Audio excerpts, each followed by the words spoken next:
Uma frase que eu ouvi da boca de muita gente desde que era garoto. Quando pessoas eram advertidas a não aprontar algumas coisas, era danada não.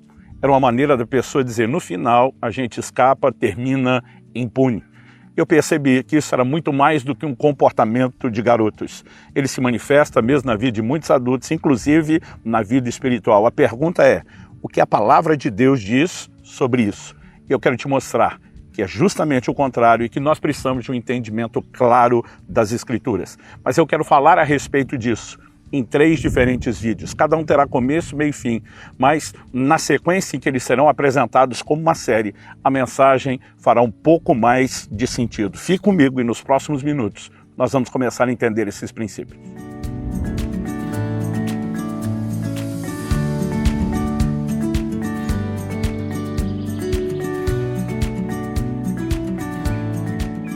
Hoje na cidade do Soure, no Pará, que fica na ilha de Marajó, ou melhor dizendo, no arquipélago, composto por 17 ilhas, passando para trazer uma palavra ao seu coração. E nós queremos tomar como trilho da nossa reflexão e também o ponto de partida, o Salmo 36, versos 1 e 2, que diz: há no coração do ímpio a voz da transgressão, não há temor de Deus diante de seus olhos. Porque a transgressão lisonjeia seus olhos e lhe diz que a sua iniquidade não há de ser descoberta nem detestada. Basicamente, a mensagem do texto ela pode ser dividida em 3 partes. A menção de uma voz da transgressão falando da vida do ímpio. Em segundo lugar, ele remete ao que ela diz. Sua iniquidade não há de ser descoberta, nem detestada. Traduzindo, danada não haverá consequências. Em terceiro e último lugar, ele aponta para a razão pela qual essa voz está presente e consegue espaço no coração dele. Ele menciona, não há temor de Deus. Eu quero fazer essa divisão desses 3 aspectos nesses 3 vídeos, começando agora pela voz da transgressão. O que é essa voz mencionada no versículo 1 do Salmo 36? Então, olhando para as Escrituras, algo que nós precisamos reconhecer é, se existe uma voz, existe alguém falando. Quem é que está falando? O que exatamente é essa voz da transgressão? E ele está dizendo que a voz fala no coração. Nós sabemos, pela declaração de Hebreus, capítulo 3, verso 7, que Deus fala no coração. A Bíblia diz, se hoje ouvides a sua voz, não endureça o coração. Mas, evidentemente, Deus não comunicaria essa voz da transgressão. Porque Tiago, capítulo 1, verso 13, diz, ninguém ao ser tentado, diga, sou tentado por Deus. Porque Deus não pode ser tentado pelo mal e Ele mesmo não tenta a ninguém. Então, se não é Deus que tem acesso ao coração, quem está por trás dessa voz? E a Escritura claramente nos aponta para alguém que recebe um adjetivo específico, é chamado de o tentador. A palavra de Deus aponta que o responsável por essa voz, a pessoa que realmente comunica e fala, quem está por trás da voz da transgressão é o diabo. Em Atos, no capítulo 5, nós temos um episódio envolvendo um casal chamado Ananias e Safira.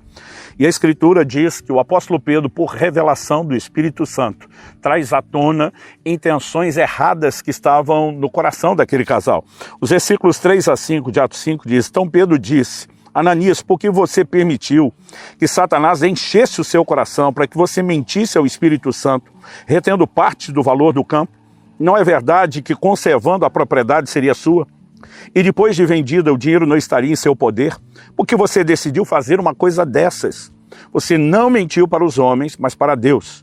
Ouvindo essas palavras, Ananias caiu morto e sobreveio grande temor a todos os que souberam do que tinha acontecido. Nós temos aqui um elemento de juízo, claro, indicativo da consequência. Vemos a resposta causada por isso, que é o temor, mas esse é o assunto que nós vamos trabalhar no terceiro vídeo. O que precisamos reconhecer é que ele está dizendo, Satanás encheu seu coração. Ele colocou ideias, ele colocou sentimentos e o apóstolo Pedro não está dizendo que o diabo arrasta ninguém a fazer nada. Ele termina responsabilizando Ananias quando ele diz, por que você decidiu fazer uma coisa dessa? A inspiração para o pecado, ela veio de uma origem específica de Satanás. Mas de alguma forma Ananias está sendo responsabilizado por ter acolhido a ideia, por ter abraçado o sentimento, por ter decidido debaixo da influência daquela voz. E quando olhamos para as Escrituras, a verdade é que desde o início nós vemos a presença de Satanás envolvido em questões como, a tentação. Isso começa lá no Éden e nós percebemos o apóstolo Paulo no Novo Testamento fazendo advertências para que esse quadro e esse padrão não venham a se repetir. Por exemplo, em segunda carta de Paulo aos Coríntios, no capítulo 11, no verso 3, ele diz: eu temo que, assim como a serpente, com a sua astúcia, enganou Eva, assim também a mente de vocês seja corrompida e se afaste da simplicidade e pureza devidas a Cristo. Apocalipse capítulo 12 claramente especifica, chamando Satanás, o diabo, de a antiga serpente. E nós percebemos que ele sempre esteve por trás de toda a manobra, tentando convencer o homem a pecar. Mais uma vez eu digo, ele não podia arrastar Eva e nem tampouco Adão. Eles foram advertidos por Deus. Na verdade, quando Deus coloca o homem no jardim, antes mesmo de criar a mulher, a Bíblia diz que Deus o colocou com dois propósitos, para o lavrar e o guardar. Guardar de quem? Adão se encontrava sozinho, não havia nenhum inimigo. Mas Deus já estava dizendo que haveria ataques no plano espiritual e o homem deveria estar atento. É por isso que nós precisamos de um tempo de reflexão como esse, para não apenas dizer que existe uma voz da transgressão tentando te levar a pecar, mas para que a gente possa se prevenir, para que a gente entenda qual é o nível de responsabilidade que Deus nos comunicou e a gente não ande pelo caminho errado. Mas o apóstolo Paulo está dizendo que o que aconteceu lá pode acontecer conosco. Ele está escrevendo a crentes, a gentios convertidos do Novo Testamento, quando diz: eu temo que assim como a serpente com a sua astúcia enganou Eva, que vocês também tenham a mente corrompida e se afastem da simplicidade e pureza devidas a Cristo. Como que a mente se corrompe? Quando essa voz, que não fala necessariamente no ouvido, mas como vimos no Salmo 36, fala no coração, fala no íntimo, ela vem com sugestões, ela vem muitas vezes na forma de sentimentos, de ideias, e nós vamos de alguma forma permitindo que algo fale mais alto do que a voz do próprio Deus e do que as advertências que nós temos. E quando nós olhamos para o livro de Gênesis, nós percebemos que há um padrão na forma como Satanás age e trabalha. Mas basicamente o que precisamos reconhecer é que tudo isso está nas Escrituras com um propósito. Romanos capítulo 15, verso 4 diz que tudo quanto foi escrito, para nosso ensino foi escrito. Deus não queria apenas que nós soubéssemos o que aconteceu com Ananias como mero registro histórico. Deus não queria que nós soubéssemos apenas o que aconteceu com Eva como mero registro histórico. Isso tudo é para nossa advertência. Aliás, em 1 Coríntios, no capítulo 10, no verso 11, referindo-se à história daquela geração de israelitas que sai do Egito rumo à terra prometida, a Bíblia diz que essas coisas que lhes aconteciam foram escritas para nossa advertência, para nosso exemplo, para nós de quem são chegados os fins dos tempos. E nós precisamos ler a Bíblia procurando essa sabedoria de orientação prática, o que Deus deseja nos comunicar por meio dessas histórias. E a verdade é que há uma voz da transgressão. Ela vai tentar se infiltrar, ela vai tentar corromper o relacionamento do homem com Deus, e não falo apenas daqueles que estão vivendo na ignorância, como Paulo diz, que ainda não tiveram um encontro, uma experiência com Deus. Eu me dirijo especificamente a pessoas que já se converteram, tomaram uma decisão em Jesus, não apenas abraçaram pela fé o perdão e a redenção dos seus pecados, mas estão procurando viver o processo de santificação, de serem transformados na imagem e semelhança de Jesus. Satanás tentará abortar esse processo. E nós precisamos estar atentos. Eu costumo ouvir de muita gente uma expressão que é: o golpe está aí, cai quem quer. E normalmente a gente costuma dizer no plano espiritual não é diferente. Nós precisamos reconhecer há uma armadilha e ela vai tentar nos enredar. Como? Por meio de uma voz. Essa voz, ela tenta nos levar para distante de Deus. Isaías 59 diz que as vossas iniquidades fazem separação entre vós e o vosso Deus, de modo que ele não vos ouça. Nós precisamos entender que o pecado não é caracterizado apenas por fazer algo errado. 1 João 3,4 diz que o pecado é a transgressão da lei. Essa é a definição de pecado. Deus estabelece padrões, leis e princípios para o nosso próprio bem e para nos proteger. Ele estabelece claramente limites. O que acontece lá, ou o que aconteceu lá no Jardim do Éden, Deus diz: vocês podem comer de toda a árvore. A árvore do conhecimento do bem e do mal. Não era uma árvore comum, não era natural. O Senhor diz: dessa vocês não devem comer. E diz: porque no dia em que comer, certamente morrerão. Deus estava dizendo: se vocês cruzarem essa linha, haverá consequências. Mas quando a proposta da voz da transgressão chega, Satanás vai dizer, não é bem assim.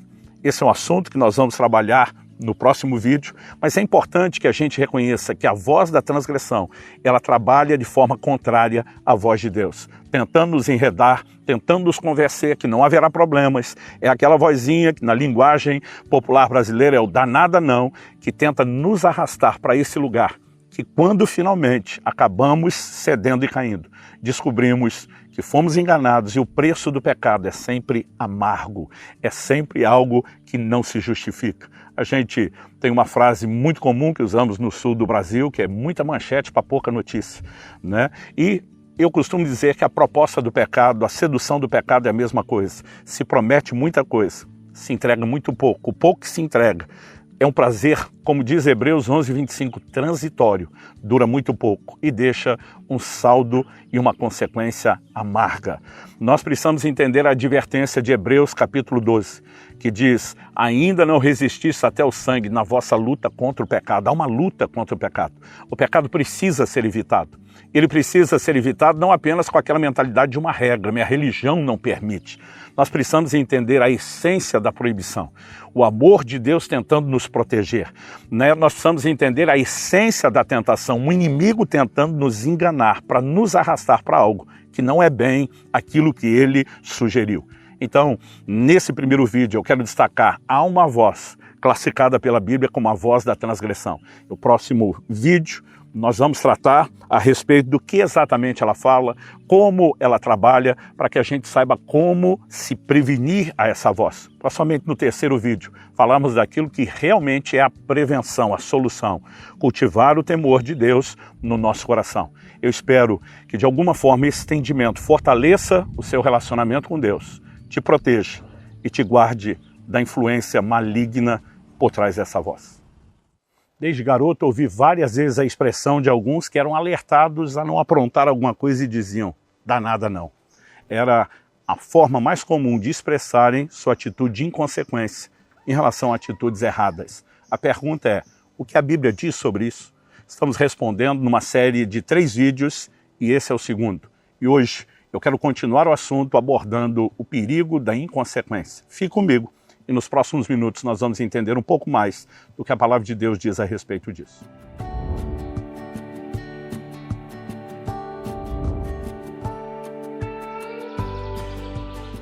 Estou hoje na cidade de Soure, que pertence ao arquipélago de Marajó, no coração da Amazônia, passando para trazer mais uma palavra ao seu coração. O versículo que estamos usando como ponto de partida e uma espécie de trilho para essa série de 3 vídeos é o Salmo 36, 1 e 2, que diz, há no coração do ímpio a voz da transgressão. Não há temor de Deus diante de seus olhos, porque a transgressão o lisonjeia seus olhos e ele diz que a sua iniquidade não há de ser descoberta nem detestada. Eu quero tomar a declaração nesse vídeo. Se você não pôde ver o vídeo anterior, recomendo que o faça, né? Você vai encontrar o caminho aí na descrição, mas é importante entender que estamos construindo uma série com 3 vídeos que cada mensagem tem começo, meio e fim, mas que juntas farão bem mais sentido. No vídeo anterior falamos sobre o que é essa voz da transgressão, quem está por trás dela, né? Satanás, como ele procura agir e trabalhar. Agora queremos definir não apenas a pessoa, mas a natureza da voz, a estratégia, a maneira como ele trabalha. Porque o texto bíblico claramente não apenas aponta que há no coração do ímpio a voz da transgressão, mas ela só é bem sucedida, levando-o a pecar e estar distante de Deus. Porque o tempo todo a Bíblia diz, lhe diz que a sua iniquidade não há de ser descoberta, nem detestada. Basicamente, uma das características dessa voz é a marca da inconsequência. Não haverá problemas, vai dar nada não, né? Na linguagem popular, né? Seu pecado não vai ser descoberto e nem tampouco detestado. Caso seja descoberto, não vai ser tão ruim quanto parece. E o que nós vamos perceber é que esse é o padrão dessa voz em todos os relatos bíblicos, né, de tentação e propostas feitas pelo diabo em relação ao pecado. Quando falamos a respeito dessa forma de Satanás agir, nós precisamos reconhecer, o texto está dizendo que a voz da transgressão fala no coração do ímpio. O diabo não aparece com cara de diabo tentando convencer as pessoas a pecar. Ele não conseguiria ser bem-sucedido se assim fosse. Mas A Bíblia nos mostra que ele trabalha por meio do engano.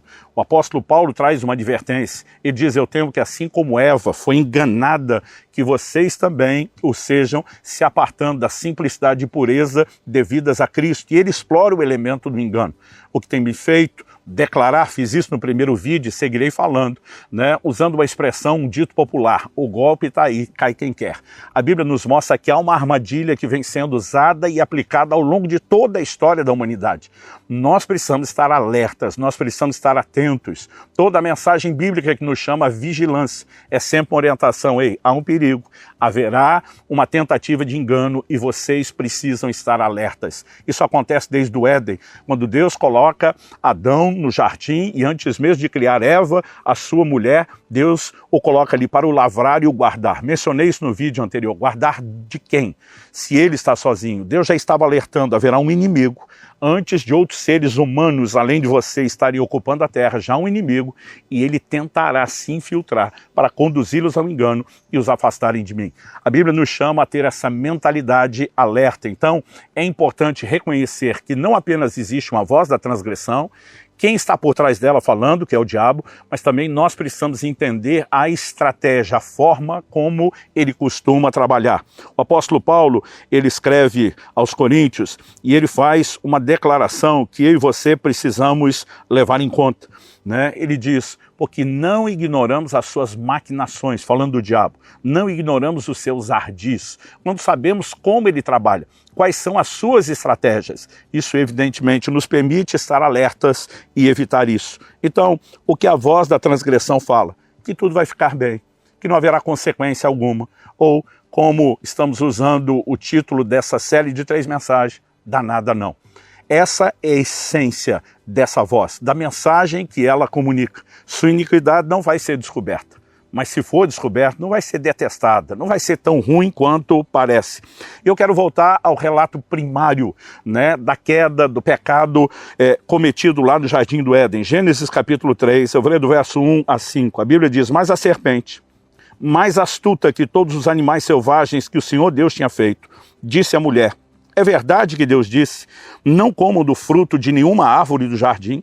A mulher respondeu à serpente, do fruto das árvores do jardim podemos comer, mas do fruto da árvore que está no meio do jardim, Deus disse, vocês não devem comer dele, nem tocar nele, para que não venham a morrer. Então a serpente disse à mulher, é certo que vocês não morrerão, porque Deus sabe que no dia em que dele comerem, os olhos de vocês se abrirão, e como Deus, vocês serão conhecedores do bem e do mal. Olha a natureza da proposta. Não, não é do jeito que Deus falou. Não tem esse negócio de morrer. Vai dar nada não. Não é bem assim. Olha, Deus, na verdade, sabe o que é que vocês vão experimentar se comer. Ele está sabotando vocês. Toda a essência da proposta de Satanás é colocar em dúvida a voz de Deus, a advertência de Deus, e usa isso mexendo com os nossos desejos. Porque algo que nós precisamos entender sobre a natureza da tentação é que o diabo não pode empurrar um desejo goela abaixo de ninguém. A Bíblia diz no livro de Tiago que cada um é tentado quando atraído e enganado pelo próprio desejo. Se é o nosso próprio desejo que está por trás da tentação, qual a relação que a Bíblia faz disso com a pessoa de Satanás? Porque ele provoca, ele estimula esses desejos e ele sempre tenta fazer isso com uma base comum de operação que é o engano.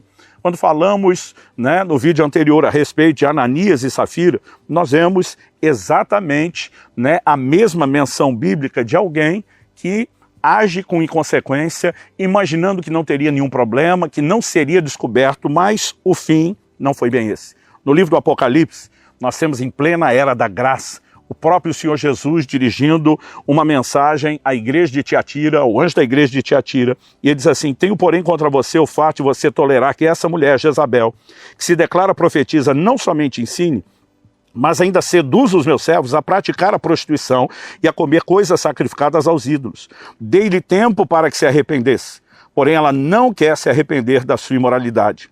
Eis que farei com que fique acamada, trarei grande tribulação aos que com ela adulteram, caso não se arrependam das obras que ela incita. Matarei os seus filhos e todas as igrejas saberão que eu sou aquele que sonda mentes e corações e retribuirei a cada um de vocês segundo as suas obras. Assim como no início, quando Deus adverte, né, Adão, dizendo, olha, no dia em que comer, você certamente vai morrer. E Deus não falava sobre morte física. Adão viveu muito tempo depois de comer do fruto da árvore. Deus falava de morte espiritual. Morte na Bíblia não tem ideia de fim de existência, mas de separação, né? Quando a Bíblia menciona a morte do corpo, não está falando do fim da nossa existência, mas da separação desse mundo físico, palpável, tangível. E quando fala de morte espiritual, está falando da separação de Deus. E o homem descobre depois que tudo que Deus havia falado, como deveria ser esperado, era verdade, porque ele não pode mentir. As consequências se manifestaram. E tudo que Satanás falou, dizendo que não era bem assim, que não ia dar nada, era mentira, como era de se esperar. A voz da transgressão sempre tenta colocar em xeque a voz de Deus, nos levando a duvidar das intenções de Deus quando estabelece proibição e nos levando a acreditar que não há consequências. Mas nós precisamos entender que nos atributos divinos não encontraremos apenas a essência do amor. Deus também é um Deus justo. E um atributo não entra em disputa ou concorrência com outro atributo.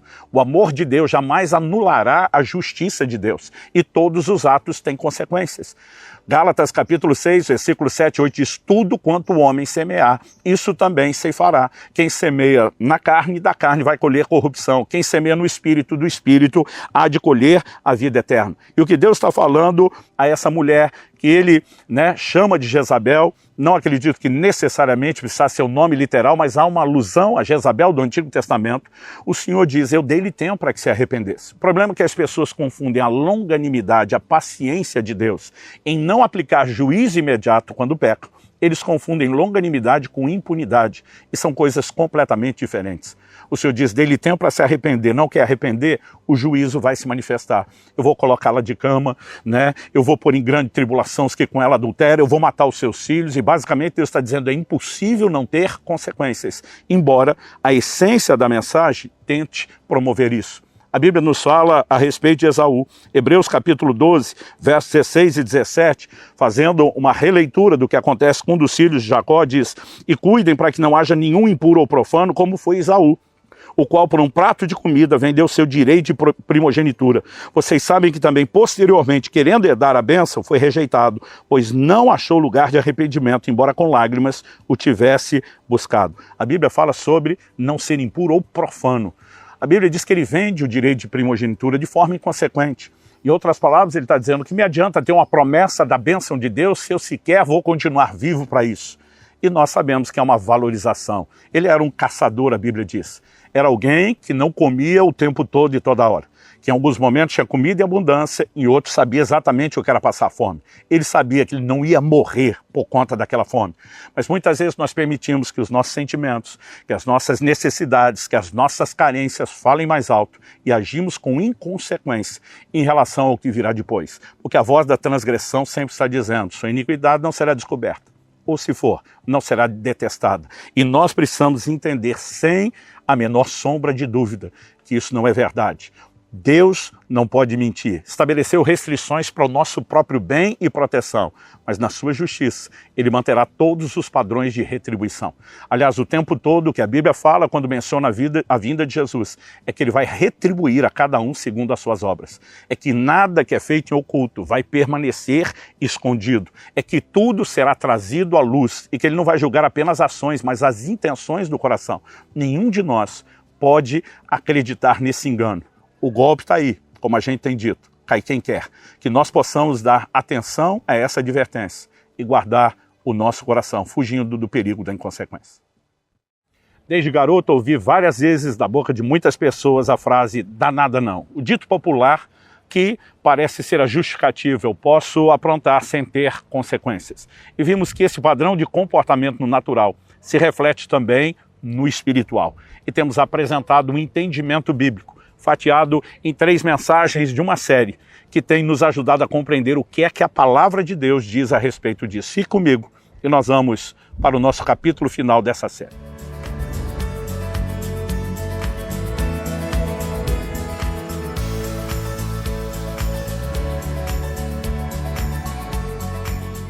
Estou hoje na praia da Barra Velha, na cidade do Soure, na ilha de Marajó, passando para trazer mais uma palavra ao seu coração. O versículo que tem nos guiado nessas 3 mensagens da série Dá Nada Não é o Salmo 36, versos 1 e 2, que diz: há no coração do ímpio a voz da transgressão. Não há temor de Deus diante de seus olhos, porque a transgressão o lisonjeia aos seus olhos. Ele diz que a sua iniquidade não há de ser descoberta nem detestada. Trabalhamos no primeiro episódio a voz da transgressão, mostrando que se há uma voz, há por trás dessa voz uma pessoa falando. E apresentamos que por trás dessa voz está nada mais, nada menos do que Satanás, o diabo, o grande adversário não apenas nosso, mas de Deus e dos propósitos de Deus na nossa vida. Na segunda parte da mensagem, trabalhamos a advertência, o perigo da inconsequência, porque essa voz simplesmente lisonjeia, trabalha com engano, tentando, de uma forma ou outra, de maneira consciente ou inconsciente, explorar a premissa: sua iniquidade não vai ser descoberta. Se for, não será detestada. Traduzindo, no final, não vai ter problemas. E apresentamos uma mensagem bíblica completamente oposta a isso. Mas agora, em terceiro e último lugar, eu quero te ajudar a entender de forma prática como silenciar essa voz da transgressão, como permitir que ela não tenha acesso ao nosso coração. E o texto que nós lemos diz que se há no ímpio a voz da transgressão é porque não há temor de Deus diante dos seus olhos. Nós precisamos entender a importância do temor de Deus. E eu quero explorar justamente isso nessa terceira e última parte da mensagem. Caso você tenha chegado aqui por essa mensagem, vale a pena ouvir as demais. Elas vão estar à sua disposição no link aí na descrição e vale a pena para que você tenha o entendimento completo do que estamos explorando da mensagem. Mas quando falamos a respeito do temor de Deus, e eu acredito que isso é uma verdade que precisa ser melhor ensinada e explorada, porque ela já esteve muito presente ao longo de toda a história do cristianismo, nos ensinos, nas pregações, mas de alguma forma, talvez com mais intensidade do que antes, nós vemos muitos cristãos sendo desprogramados do entendimento bíblico do temor de Deus por uma consciência de uma voz que está dizendo: não, no final das contas não é bem assim, você pode se arrepender, você vai ser perdoado, Deus é amor, Ele não vai julgar, não haverá problema. Existem muitas distorções no tempo moderno de uma aplicação prática da graça, como se a graça, em vez de uma força capacitadora para evitar que pecamos, seja quase que uma desculpa para pode pecar, que no final está tudo bem. E nós percebemos que quem está por trás desse tipo de voz nunca é Deus. Ela é sempre uma manobra maligna, é uma voz de engano. E qualquer voz que diga para você que está tudo bem pecar, ela não procede de Deus, ela não está alinhada com o plano e o propósito de Deus. Pelo contrário, ela está alinhada com o reino das trevas. E é importante entender o temor de Deus. Então, percebemos que o temor de Deus ajuda a evitar o pecado. Em Êxodo, no capítulo 20, no verso 20, a Bíblia diz: Moisés respondeu ao povo: não tenham medo, Deus veio para provar vocês e para que o seu temor esteja diante de vocês, a fim de que não pequem. Ele faz uma distinção de medo, quando diz não tenham medo, mas diz o temor de Deus veio. O que é o temor? Embora ele seja muito parecido com o medo, ele não provoca um pavor no sentido de desespero ou algo negativo, mas é uma santa e profunda reverência diante de alguém que deve ser respeitado. Em Provérbios capítulo 8, verso 13, a Bíblia diz: o temor do Senhor consiste em odiar o mal. E em Provérbios 16:6, a Bíblia diz: pelo temor do Senhor se evita o mal. Há inúmeras declarações bíblicas que mostram que a forma de evitar o pecado está relacionada com o temor de Deus. Reconhecer que quando ele diz que há consequências, suas palavras são fiéis e verdadeiras e haverá consequências. E essas advertências divinas devem ser respeitadas e nós devemos temê-lo. Em Josué, no capítulo 23, nós vemos esse grande líder se levantando para dizer, à sua geração: tudo que Deus falou pela boca de Moisés há de se cumprir. Ele diz para o bem e para o mal. Traduzindo, a palavra de Deus não é verdade apenas quando são promessas boas, mas quando há advertências de consequências dos nossos erros, nós precisamos acreditar que Deus continua sendo verdadeiro e Ele vai sustentar a sua palavra. O temor de Deus nos leva a reconhecer a verdade na boca de Deus quando diz haverá consequências, e nos leva a reconhecer a mentira na voz da transgressão, a voz maligna que está dizendo não dá nada não. O temor de Deus precisa ser cultivado no nosso coração. O juízo sobre o pecado, mesmo quando é aplicado sobre aqueles que não se arrependeram, ele tem um efeito didático e conduz outros ao temor de Deus. E nós precisamos entender, quando falamos do temor, precisamos reconhecer que Deus é justo, Ele não é apenas amor, ele também é justo e ele é a própria encarnação, aí a expressão da justiça, e um atributo não concorre com o outro. Ou seja, quando falamos de Deus, não há como ignorar suas declarações de que tudo que o homem semear, isso também ceifará, de que haverá consequência e retribuição de todos os nossos atos. E temor a Deus diz respeito a reconhecer isso. Em 1 Timóteo, no capítulo 5, no verso 20, o apóstolo diz, quanto aos que vivem no pecado, não está falando de alguém que tropeçou, de uma eventualidade, está falando de alguém que permanece na prática, ignorando todo o ensino recebido por meio da palavra de Deus. Quanto aos que vivem no pecado, repreenda-os na presença de todos, para que também os demais temam. Muitas vezes você terá dificuldade de resgatar alguém que não quer se arrepender, mas o juízo ou a admoestação aplicada a essa pessoa pode produzir um efeito didático nos demais. Nós também vemos isso em Atos no capítulo 5, no verso 5.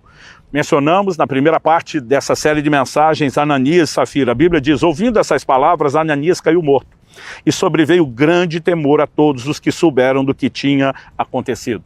O temor diz respeito a reconhecer que Deus é quem Ele diz que Ele fará aquilo que Ele diz que faria e que todas as suas palavras são verdadeiras, mesmo quando Ele anuncia a consequência sobre o pecado, e que Ele não poupará aqueles que estão brincando com isso. Ele pode ser longânimo em não aplicar juízo imediato, como na carta o anjo da igreja em Tiatira, Jesus fala de uma mulher que ele chama de Jezabel e diz, dei-lhe tempo para que se arrependesse. Deus sempre manifestará longanimidade e misericórdia.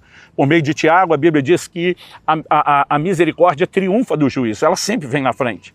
Mas que ninguém se engane, quando a misericórdia não é abraçada, o juízo inevitavelmente se seguirá. E o entendimento dessas coisas deveria gerar no nosso coração temor. Tenho visto muita gente alegar em seus ensinos e pregações que o temor é coisa do Antigo Testamento, não é do Novo. Eu digo, que tipo de Bíblia esse povo lê, se é que lê, para fazer afirmações como essa? Efésios capítulo 5, verso 21 diz, sujeitem-se uns aos outros no temor de Cristo. Não apenas temos um texto do Novo Testamento escrito a gentios convertidos que nunca viveram debaixo da lei de Moisés, mas ele relaciona o temor com a pessoa de Cristo, que é a revelação central da nova aliança. Como dizer que o temor não está presente no Novo Testamento? O profeta Jeremias, quando falou sobre a nova aliança, profetizou nesses termos. Jeremias 32:40, farei com eles uma aliança eterna, segundo a qual não deixarei de lhes fazer o bem. Porém o meu temor no coração deles, para que nunca se afastem de mim. O mesmo Deus quer fazer o bem, ele põe o temor para que não se afastem, porque isso não é visto por Deus como fazer o mal. Aplicar o juízo, trazer a advertência, colocar o temor, Deus revela como sendo parte do bem que Ele nos faz, para que não nos afastemos dele. E olhamos para o cumprimento disso. Qual era a realidade da igreja no Novo Testamento? Atos 2:43, em cada alma havia temor, e muitos prodígios e sinais eram feitos por meio dos apóstolos. Atos 9:31, assim a igreja tinha paz por toda a Judéia, Galiléia e Samaria, edificando-se e caminhando no temor do Senhor e no consolo do Espírito Santo crescia em número. O temor do Senhor estava presente no cumprimento dessas mensagens, no próprio desenvolvimento da salvação. Filipenses 2:2 diz, desenvolvam a sua salvação com temor e tremor. A santificação, segundo aos Coríntios capítulo 7, verso 1, diz, portanto, meus amados, tendo tais promessas, purifiquemo-nos de toda a impureza, tanto da carne como do espírito, aperfeiçoando a nossa santidade no temor de Deus. Não apenas o desenvolvimento da salvação se dá baseado no temor, mas o aperfeiçoamento da santidade é apresentado dentro da mesma lógica e da mesma característica. Alguém outro dia me questionou e disse, eu fui ensinado a obedecer por amor e não por temor. Falei, quando te ensinaram a obedecer por amor, ninguém errou. Jesus diz em João 14:21, aquele que tem os meus mandamentos e os guarda, esse é o que me ama. O que deveria mover a nossa obediência é, em essência, amor a Deus. Agora, isso não significa que o temor tenha sido excluído. Até porque eu falei para aquela pessoa, você garante seu amor é infalível, de acordo com as palavras de Jesus em Apocalipse 2, na carta ao anjo da igreja de Éfeso, ele diz que alguém pode perder o seu amor. O amor não é infalível. E a lógica de dizer eu vou obedecer só por amor seria a mesma de um paraquedista querendo pular sem o paraquedas da reserva. Eu digo para as pessoas, se o seu amor falhar, qual seria o paraquedas da reserva? Esse é o temor. Eu creio que eu posso dizer que eu fui um filho obediente aos meus pais, porque mais obedeci do que desobedeci. E quando as pessoas me perguntam, você obedecia por amor ou temor? Eu digo os dois. Às vezes era por um, às vezes era por outro, às vezes era a combinação dos dois elementos. E tanto um quanto o outro devem estar presentes na nossa relação com Deus. A graça e o temor não são divergentes. Hebreus capítulo 12, verso 28 diz, por isso, recebendo nós um reino inabalável, retenhamos a graça pela qual sirvamos a Deus de modo agradável, com reverência e temor. Abraçar a graça maravilhosa do Senhor não significa excluir o espaço para o temor. E ele termina dizendo para esse povo que recebeu a graça: Deus é fogo consumidor, portanto deve ser temido. É preciso ter cuidado com a voz da transgressão. Como repeti em cada mensagem da série, o golpe está aí, cai quem quer. Então precisamos estar atentos, guardar o nosso coração e entender que o remédio contra a voz da transgressão, que tem por trás de si Satanás falando, que tem um argumento que não haverá problemas, e vimos que isso não é verdade, só pode ser silenciado pelo temor de Deus. Cultive o temor de Deus no seu coração. Ande na presença do Senhor e não permita em hipótese alguma que a voz da transgressão alcance lugar no seu coração.